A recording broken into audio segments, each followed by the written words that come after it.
గత 5 సంవత్సరాల్లో నిత్యం భయపడుతూ బయటికి రావాలంటే భయం, ఒక ధర్నా చేయాలంటే భయం, నిజం చెప్పాలంటే భయం, ఏదైనా అడగాలంటే భయం, చివరికి డాక్టర్ మాస్క్ అడగడానికి కూడా భయపడిన పరిస్థితి మీ అందరికి కూడా తెలుసు.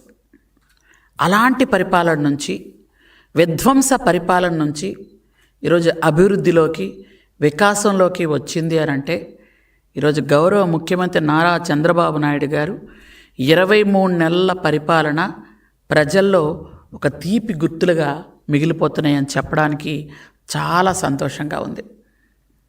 మనందరికి కూడా తెలుసు, గత 5 సంవత్సరాల్లో కరోనా అని 3 సంవత్సరాలు అలా నడిపేశారు. ఆ 3 ఏళ్లలో ఏ కార్యక్రమం చేయలేదు, కనీసం బయటికి కనిపించలేదు, చనిపోయిన వాళ్ళని పలకరించినటువంటి పాపాన కూడా పోలేదు. అలాంటి పరిపాలన నుంచి ఆ ఉన్న 2 సంవత్సరాలు కూడా ఇంకా మీకు తెలుసు, ఎవరికి కనిపించలేదు, వినిపించలేదు, ఒక మీటింగులు ఉండవు, కలెక్టర్ల కాన్ఫరెన్స్లు ఉండవు, ఒక క్యాబినెట్లు ఉండవు, ఏమీ ఉండవు, అంతా ఏకఛత్రాధిపత్యం. అలా వెళ్ళినటువంటి పరిపాలన నుంచి ప్రజలు విసిగిపోయి ఈరోజు కూటమి ప్రభుత్వాన్ని ఎంతో అత్యద్భుతంగా గెలిపించిన సంగతి మనందరికి కూడా తెలుసు. ఈరోజు చూసుకున్నట్టయితే రోజుకొకరు మన పార్టీ ఆఫీస్లో ఒక మంత్రి కూర్చొని ఇక్కడున్నటువంటి అర్జీలని, సమస్యల్ని పరిష్కరిస్తున్నారు అని అంటే గౌరవ ముఖ్యమంత్రి చంద్రబాబు నాయుడు గారు ప్రజల మీద ఏ విధంగా దృష్టి పెడుతున్నారో ఒకసారి మీరు ఆలోచించండి. ఈరోజు ఉదయం 10 గంటల నుంచి కూర్చుంటే ఒక 2 అవర్స్ దాకా మొత్తం నాన్ స్టాప్గా మనం చూసుకుంటూ వెళ్తే జనాలు రోజుకి సంఖ్యాబలం తగ్గుతుంటూ వస్తుంది. మొదట్లో చూసుకుంటే ఎంతమంది ఉండేవాళ్ళు అంటే వేలాది మంది ఉండేవాళ్ళు, 100ల్లోకి వచ్చారు, ఇప్పుడు 10ల్లోకి వచ్చారు. సమస్యని వెంటనే అక్కడ ఉన్న కలెక్టర్ గారికి కానీ, జేసీకి కానీ, అక్కడ అధికారులకు ఫోన్ చేసి వెంటనే పరిష్కరించే దిశగా కూటమి ప్రభుత్వం అడుగులు ముందుకు వేస్తున్నాం. ఈరోజు చూసుకున్నట్టయితే ఈరోజు మనం బయట రోజు అంటే వీళ్ళకి ఉనికి కోల్పోతున్నామని ఈ మధ్యకాలంలో కొన్ని మాటలు మాట్లాడుతున్నారు, మీకు అందరికి కూడా తెలుసు అన్నది నా ఉద్దేశం. ఎందుకనంటే ఉత్తరాంధ్రలో గత టైంలో ఋషికొండ దాన్ని బోడుకొండ చేసి 550 కోట్లు ఖర్చు పెట్టి కేవలం ఒక ఫ్యామిలీ కోసం, ఒక కుటుంబం కోసం, ఒక 4 మనుషులు ఉన్నటువంటి కుటుంబంలో 2 మాత్రమే అక్కడ జీవించడానికి 550 కోట్లు ఖర్చు పెట్టి ఒక ఋషికొండ మీద ప్యాలెస్ కట్టుకున్నటువంటి చరిత్ర. అలాగే ఎక్కడ కబ్జాలు చేద్దామా, ఎక్కడ పొలాలు మొత్తం అక్కడ ఉన్నటువంటి స్థలాలు ఆక్రమించుకుందామా అనేటటువంటి నెంబర్ 2లు, నెంబర్ 3లు చేస్తున్నటువంటి హల్చల్ అప్పుడు. అలాగే వైజాగ్ పేరెత్తగానే గంజాయి గుర్తొచ్చేది. అరకు, పాడేరు ఏరియాల్లో అప్పుడు వైజాగ్ జిల్లాలో ఉండేది కాబట్టి గంజాయి, ఎక్కడ చూసినా గంజాయి తోటలు. ఎందుకంటే వైజాగ్ చివరి జీ ఉంటే అది గంజాయిలా కనిపించేది అందరికీ. ఆ విధంగా వెళ్ళింది. అలాగే మనం చూసుకున్నట్టయితే ఉత్తరాంధ్రలోనే ఒక దళితుడిని చంపేసి డోర్ డెలివరీ చేశారు. ఉత్తరాంధ్రలోనే ఒక దళిత డాక్టరు ఒక మాస్క్ అడిగినందుకు వెంటనే ఆయన చనిపోయే విధంగా చేసినటువంటి పరిస్థితులు మనం అంతా కూడా చూసాం. ఈరోజు ఉత్తరాంధ్ర చూసుకోండి, ఆ రోజు మీరు ఋషికొండని బోడుకొండ కొట్టి 550 కోట్లతో మీరు ప్యాలెస్ కడితే ఈరోజు చూసుకున్నట్టయితే మనం వైజాగ్ అనగానే జీ అంటే మీ కాలంలో గంజాయి గుర్తొస్తే, మా కాలంలో వైజాగ్ జీ అంటే గూగుల్ గుర్తొచ్చే విధంగా మా లోకేష్ బాబు గారు చేశారని మేము గర్వంగా చెప్పుకోగలం. ఈరోజు గౌరవ ముఖ్యమంత్రి చంద్రబాబు నాయుడు గారు ప్రతి దేశ విదేశాల నుంచి పెట్టుబడులు తీసుకొచ్చే విధంగా లోకేష్ బాబు గారిని పూర్తి స్థాయిలో ఆ బాధ్యత అప్పచెప్పి తీసుకొచ్చే విధంగా మనం చూస్తున్నాం. ఈరోజు చూసుకున్నట్టయితే అరకు, పాడేరులో చూసుకున్నట్టయితే గంజాయి పూర్తిగా నిర్మూలనయ్యి కాఫీ తోటలు పండించే విధంగా మనం ముందుకు వెళ్తున్నాం. ఎందుకంటే భోగాపురం ఎయిర్పోర్ట్ని అలా కట్టేస్తున్నాం, ఇలా కట్టేస్తున్నాం అని ఎన్నో కోతలు కోసినటువంటి గత పాలకులు భోగాపురం ఎయిర్పోర్ట్ పట్టించుకోకుండా వదిలేస్తే ఈరోజు భోగాపురం ఎయిర్పోర్టు 2200 ఎకరాల్లో పూర్తి చేసి అల్లూరి సీతారామరాజు ఇంటర్నేషనల్ ఎయిర్పోర్టుగా ఈరోజు నామకరణం చేసి జాతికి అంకితం చేస్తున్నటువంటి పరిస్థితి మనందరం కూడా చూస్తున్నాం. అలాగే ఉత్తరాంధ్రకి రైల్వే జోన్ రాదు అని గత పాలకులు చాలా ధీమాగా ఉండేవాళ్ళు. అసలు అది ఏ కార్యక్రమాలు కానీ ఏది కానీ చిత్తశుద్ధితో చేసినటువంటి దాఖలాలు మనకు లేవు. కానీ ఈరోజు ఉత్తరాంధ్ర మనకి రైల్వే జోన్ వచ్చింది అని అంటే నిజంగా గౌరవ ముఖ్యమంత్రి గారికి, గౌరవ లోకేష్ బాబు గారికి, గౌరవ కేంద్ర మంత్రివర్యులు మనందరికీ కూడా మా శ్రీకాకుళం వాసి అయినటువంటి మా రామ్మోహన్ నాయుడు గారికి మా హృదయపూర్వకమైనటువంటి ధన్యవాదాలు తెలియజేసుకుంటున్నాం. ఈరోజు రైల్వే జోన్ వచ్చిందంటే ఉత్తరాంధ్ర అభివృద్ధి చెందుతుంది. ఉత్తరాంధ్ర నుంచి మాకు రాయగఢకు కానీ ఛత్తీస్గఢ్కి కానీ వెళ్ళడానికి మార్గాలు శుభమైనటువంటి పరిస్థితి కూడా మనం చూసుకుంటున్నాం. అలాగే సుజల స్రవంతి మీ అందరికి కూడా తెలుసు. సుజల స్రవంతికి ఈరోజు 1000 కోట్లు వెచ్చించి సుజల స్రవంతి పని జరుగుతుంది అని అంటే మా ఏరియాలో ఎవరికి కూడా త్రాగునీరుకి ఇబ్బంది లేకుండా అన్ని రకాలుగా, ఎందుకంటే ఉత్తరాంధ్రలో ప్రాజెక్టులు కూడా ఎక్కువ ఉన్నాయి, సాగునీరుకి ఇబ్బంది లేకుండా ప్రాజెక్టులు అన్నిటికి కూడా మనకు నిధులు విడుదల చేయటం కూడా మీ అందరికీ కూడా తెలుసు.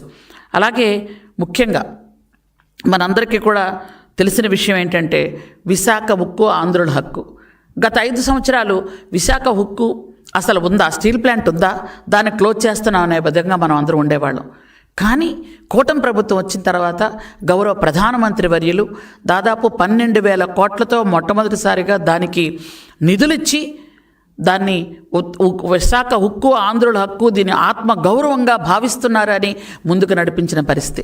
ఈరోజు నేను లేదమన్నా మరొక 8,000 కోట్లు, అంటే దాదాపు 20,000 కోట్లతో ఈరోజు స్టీల్ ప్లాంట్ పనులు మొదలుపెట్టి లాభాల బాటలోకి వెళ్ళడానికి పూర్తి సహకారం అందించినటువంటి కేంద్ర ప్రభుత్వానికి, ఇక్కడ ఉన్నటువంటి రాష్ట్ర ప్రభుత్వానికి అంటే చంద్రబాబు నాయుడు గారికి మా హృదయపూర్వకంగా ధన్యవాదాలు తెలియజేసుకుంటున్నాం. ఎందుకనంటే అసలు విశాఖ ఉక్కుని పూర్తిగా వదిలేసిన పరిస్థితి. అక్కడ ఉన్నటువంటి ఉద్యోగస్తులు కూడా ధర్నాలు చేసినా నిరాహార దీక్షలు చేసినా పట్టించుకోని పరిస్థితి ఆనాటిదైతే ఈరోజు మళ్ళీ మనకి విశాఖ ఉక్కుని అది లాభాల బాటలోకి తీసుకెళ్ళినటువంటి పరిస్థితి ఈనాడు కనిపిస్తుంది. కాబట్టి ప్రజలందరిలో ఆనందం కనిపిస్తుంది.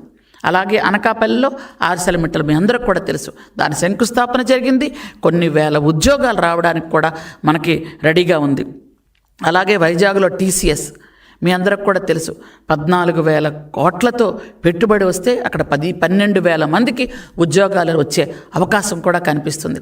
ఇలా 1 కాదు 2 కాదు, మనకు ఉత్తరాంధ్రలో అన్ని విధాలుగా మనం అభివృద్ధి చెందడానికి ముందుకెళ్తున్నాం. ఎందుకంటే ఉత్తరాంధ్రలో మీరు చెప్పుకున్నట్టయితే ఒక ఎయిర్పోర్ట్, ఒక రైల్వే జోన్, కొన్ని ప్రాజెక్టులు, ఈ TCS కానీ గూగుల్ కానీ ఇవన్నీ కూడా రావటం వల్ల మనకేంటంటే అక్కడ ఉన్నటువంటి మా ఉత్తరాంధ్ర ఉన్న యువత అందరికి కూడా ఉద్యోగాలు వచ్చే పరిస్థితి ఉంది.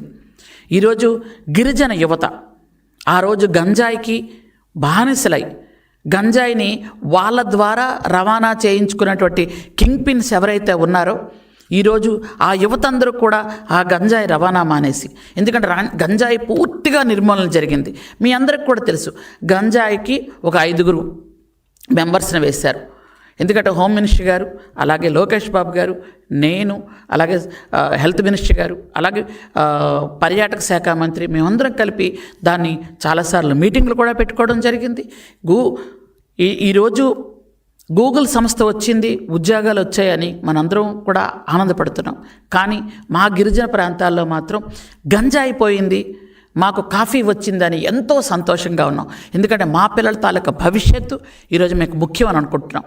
కాబట్టి మా పిల్లలకి ఈరోజు ఇటుపక్క చూసుకుంటే ఇంటర్నేషనల్ ఎయిర్పోర్ట్లో కానీ, రైల్వే జోన్ కొత్తగా వచ్చింది కాబట్టి కొన్ని ఉద్యోగాలు కానీ, TCSలో కానీ గూగుల్లో కానీ మళ్ళీ మా యువత, మా గిరిజన యువతకు ఉద్యోగాలు వస్తున్నాయి.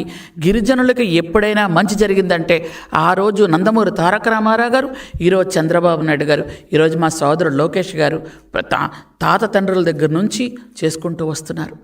గిరిజనులందరికీ కూడా ఈరోజు మన సూపర్ 6 పథకాలు గిరిజనులకు ఎంత బాగా మేలు చేస్తున్నాయో మీ అందరికీ నేను ప్రత్యేకంగా చెప్పనవసరం లేదు. కాబట్టి ఈ విధంగా మన ఆంధ్రప్రదేశ్ని అభివృద్ధి చెందుతూ, ఎందుకంటే ఈ మధ్యకాలంలో నేను కొంతమంది బూతుల మంత్రులే, ఎందుకంటే వాళ్ళ నోట్లో నుంచి నీతులు వస్తే చాలా వెటకారంగా అనిపిస్తుంటుంది అందరికీ. వాళ్ళు మాట్లాడుతున్నారు, ఈరోజు అమరావతి కట్టడం అంత అవసరమా, ఇన్ని వేల కోట్లు ఖర్చు పెట్టడం అవసరమా అని అడుగుతున్నారు వాళ్ళు. మీరు ఋషికొండని బోడికొండ కొట్టేసి 550 కోట్లతో కట్టారే, చదరపడుగు ఎంత? దాని రేట్ ఏంటి? అమరావతి కడుతున్నటువంటి చదరపు అడుగు ఎంత? అంటే ఇంతమంది 5 కోట్ల మంది ప్రజలకి అమరావతిలో రాజధాని కట్టడానికి మీకు అక్కర్లేదు. ఇద్దరికి మాత్రం 550 కోట్లతో ఒక ఇల్లు కట్టుకోవాలి. మీకు అమరావతిలో చాలామంది 33,000 మంది రైతులు వాళ్ళు భూమిని నిజంగా వాళ్ళు ఎంత పెద్ద మనసుతో ఇస్తే మీకు అది అక్కర్లేదు. అక్కడ కబ్జాల మీద కబ్జాలు చేసి అందరి తాలూకా ఆస్తులు లాగేసుకొని మీరందరూ కూడా ప్రతి ఒక్క జిల్లాకి ఒకరిని పెట్టుకొని మీరు ఆస్తులు వాళ్ళందరి దగ్గర కబ్జా చేసుకొని పొలాలు కబ్జా చేసుకొని వాళ్ళ డబ్బులు తినేయచ్చు. కానీ ఇక్కడ రాజధాని కట్టకూడదు. అంటే మీకు ఏంటంటే మీకు విధ్వంసం ఒక్కటే మీకు కావాలి తప్ప కానీ వికాసం, అభివృద్ధి, సంక్షేమం మీకు అవసరం లేదు. ఆ రోజు ఇంట్లో కూర్చొని బట్టలు నొక్కారన్నారు కానీ ఆ బటన్ నొక్కితే ఆ డబ్బులు పడ్డాయా లేదన్నది మీరు ఎప్పుడైనా ఆలోచించారా? అసలు మీరు కరెక్ట్గా ఆలోచించి మాట్లాడుతున్నారా?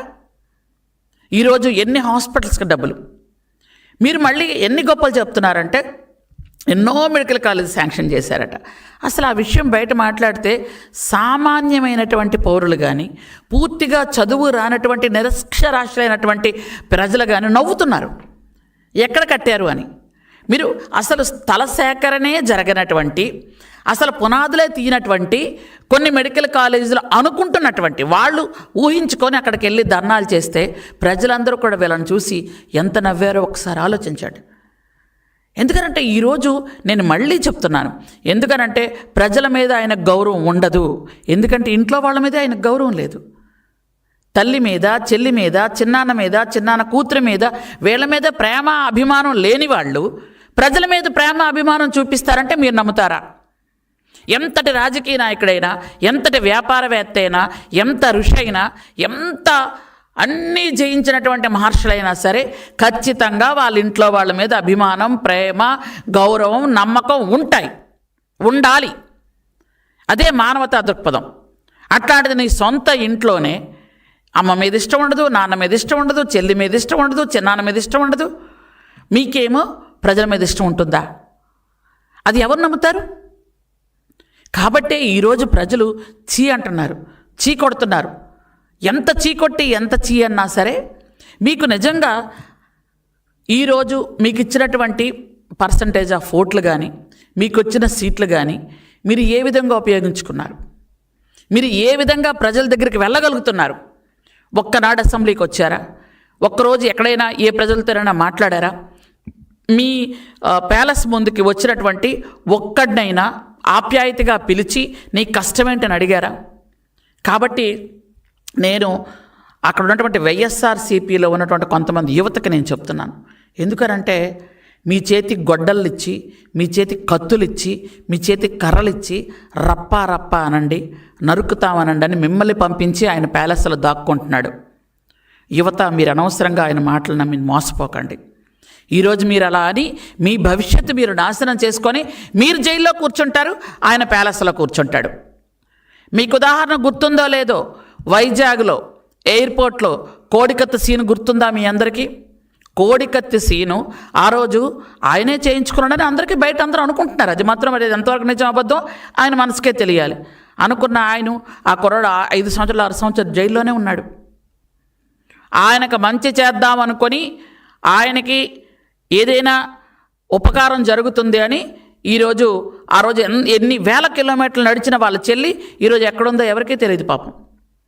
నడిచి ఆయనకి పట్టం కట్టబెట్టింది ఆవిడ ఆస్తి ఖర్చు పెట్టి, ఆవిడ శ్రమంతా ఖర్చు పెట్టి నడిచిన ఆవిడ సొంత చెల్లినే పక్కకు తోసిస్తున్న మహానుభావుడు ఆయన. కాబట్టి మీరు కార్యకర్తలని ఆ కర్రలు పట్టుకొని కత్తులు పట్టుకొని రప్పా రప్పా అనుకొని తిరిగి మీరు ఫ్లెక్సీలు అంటించడం, ఎందుకంటే సభ్య సమాజంలో ఈ ఫ్లెక్సీలు కానీ ఇట్లాంటివి కానీ మాట్లాడడం కరెక్ట్ కాదు. సోషల్ మీడియాలో ఎవరినైనా కించపరచడం కరెక్ట్ కాదు. మీరు సోషల్ మీడియాలో ఎంత కించపరిచేవాళ్ళు? ఒక్క విషయం మాత్రం చెప్తాను, నిజంగా మీ నాయకుడే జగన్మోహన్ రెడ్డి మళ్ళీ ముఖ్యమంత్రి అయ్యి ఉంటే, పొరపాటున మా దురదృష్టం కొద్దీ ఆంధ్రప్రదేశ్ రాష్ట్రం దురదృష్టం కొద్దీ అయ్యి ఉంటే ఈరోజు రాష్ట్రం ఉండేదా? కరోనా కంటే భయంకరమైన ఇంకొక రోగం వచ్చి మొత్తం అందరం కొట్టుకెళ్ళిపోయేవాళ్ళం. ఎందుకంటే ఈయన పాప భారాన్ని భూదేవి మోయలేకపోయింది. కాబట్టి గత 5 సంవత్సరాలు పడిన బాధలు చాలు, గత 5 సంవత్సరాలు పడిన ఈ విధ్వంసం చాలు, గత 5 సంవత్సరాలు మనం పడిన కష్టాలు చాలని ప్రజలు అనుకునే 164 సీట్లతో కూటమి ప్రభుత్వాన్ని గెలిపించారు. కాబట్టి ఈరోజు మిగిలిన వాళ్ళకు కూడా మేము దయచేసి చెప్తున్నాం, ఎందుకంటే విధ్వంసకరమైనటువంటి చర్యలు చేయకండి. ఎందుకనంటే చంద్రబాబు నాయుడు గారు ఎవరు తప్పు చేసినా మీరు చూస్తున్నారు, ఈ మధ్యకాలంలో ఎవరు తప్పు చేసినా చట్టం తన పని చేసుకెళ్ళిపోవాలని చెప్తున్నారు. తప్పు చేయడానికి ఒప్పుకోనటువంటి ఒక నిక్కచ్చైన పరిపాలన చేసినటువంటి నాయకుడు తాలూకా ఆధ్వర్యంలో మేమందరం పనిచేస్తున్నాం. మీరు ఇష్టానుసారంగా ప్రెస్ మీట్లు ఇచ్చి ఇష్టానుసారంగా మాట్లాడి చేయటం వల్ల మీరు మరి కాస్త దిగజారిపోతారు. కాబట్టి ఈరోజు మా ఉత్తరాంధ్ర పూర్తి స్థాయిలో అభివృద్ధి చెందింది. 2 సంవత్సరాలు పూర్తవ్వక ముందే మా చంద్రబాబు నాయుడు గారు మాకిచ్చే మాట నిలబెట్టుకున్నారు. ఆ రోజు పాదయాత్ర చేసేటప్పుడు యువగలం పాదయాత్ర లోకేష్ బాబు గారు ఏవేవైతే వైజాగ్లో చెప్పారో, ఏ మాట ఇచ్చారో ఆ మాటల్లో 90% నెరవేర్చుకోవడం జరిగిపోయింది.